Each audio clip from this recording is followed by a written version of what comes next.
over to News Desk. Now, these used to be the good old women in the neighborhoods from Patinga to Gushegu caring for their grandchildren. But today, they've been branded witches and driven out of their homes to live elsewhere. The over 500 women now live in small cottages on the outskirts of the communities, struggling to survive but unwilling to go home for fear of being lynched. My colleague Justice Bedu visited the Patinga Witches Camp and has put together the documentary Camps of Bondage. Here are excerpts of it. One man, Ibrahim Dana, at the Blago community guide, and the community members said he suspected he didn't die a natural death. So they decided to bring in a soothsayer into the community to perform some ritual. And they alleged that after the ritual, it indicated that it is Memunati Mindo who killed the man, and so she's a witch. We have had several incidents in the northern region here where they would accuse somebody of being a witch. My journey begins with a 600-kilometer trip to Tamale, the northern regional capital. I have been picked up by Aliyah Mohammed.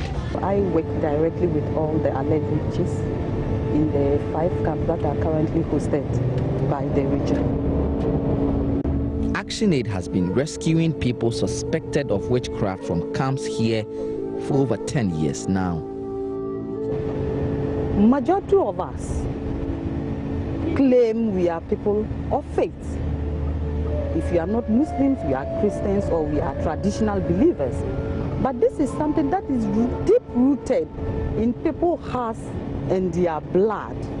Even people who have acquired high level of education, you have PhD holders, and when they talk about witchcraft,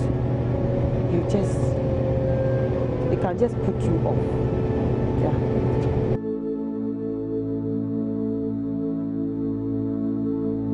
In our communities, a woman must have a level to which you will express issues that concern you. There's a level at which you should go. And so a woman who is very confident and assertive can easily be accused as a witch, because it's not common to find a woman talk about things. No. It's nightfall by the time we arrive in Patinga town.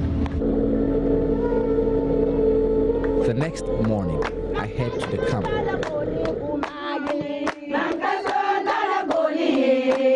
In northern Ghana, singing and dancing is the best way to say welcome.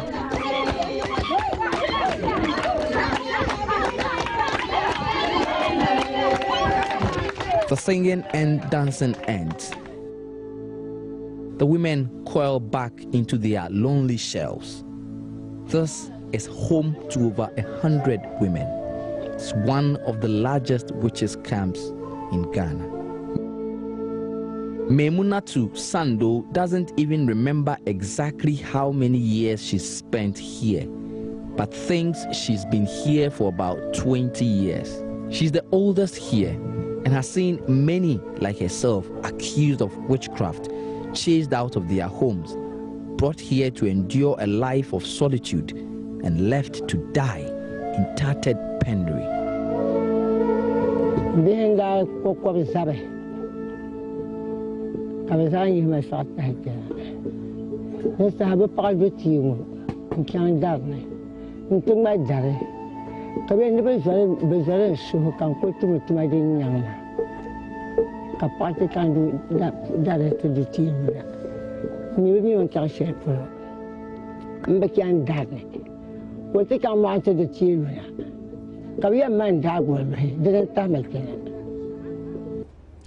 Chilling story there, and the man who told that story, Justice Bedu, joins me in the studio. Justice, welcome. Great work, by the way. Thank you, Daniel. We can't wait to see the complete work tonight. But why pick this particular subject of witch camps?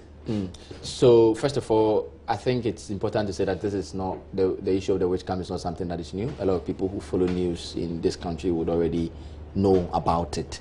The new twist that we are bringing to it is to really dig deep into the Ghanaian belief system and to really shine a light on how the belief in witchcraft itself runs deep in our senses, in the way that it is not just a problem with northern Ghana. It's a belief that runs. If you come some parts of the central region and even a lot of places in the western region, have people who are chained in prayer camps and all of that, and because they are accused to be witches. And so we want to shine a light on this and then bring up the issue of the human rights perspective. Ghana is a country that is touted the world over as a leading example in terms of regard for human rights and individual liberties. And so it is sort of contradicts our claim outside this country that we respect people's rights and all of that, and to still see that, as it will be revealed in this story, that around 500 women are now trapped in all of these camps that are spread across the country, with very, very terrible conditions, living conditions, and inhumane places that they live, living with minors who cannot go to school, no access to quality health care, which every human being should have access to. And so, yes, these are the new perspectives that we are bringing to this age-old story. Yeah, so you seem to have, there seems to be a link between tradition, our ideology, and the abuse of human rights.